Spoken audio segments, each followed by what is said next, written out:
So you guys, here's the best way to be the best seamstress that you can be. Don't laugh when I tell you this, but I highly recommend if you're a beginner or intermediate who wants to learn how to perfect your sewing skills, to grab a PDF sewing pattern for doll clothes. It doesn't matter if they're pants, a top, a dress, maybe even shoes, but these PDF patterns are printable in the comfort of your own dwelling.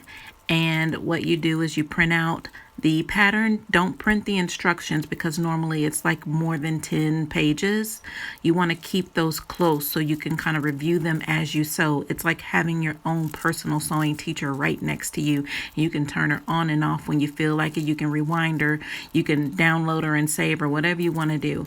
But you'll get those step-by-step pictorial instructions. So even if you're not good at reading instructions, you definitely have pictures you can go by.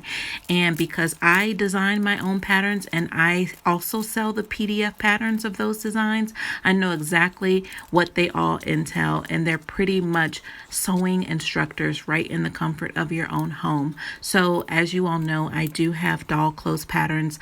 I have just started introducing handbag patterns as well, but I want you to be able to learn how to be confident in your sewing, and I always try to provide the best details, and most importantly, all you need is patience. Okay guys, look in the description for more information. Talk to you soon.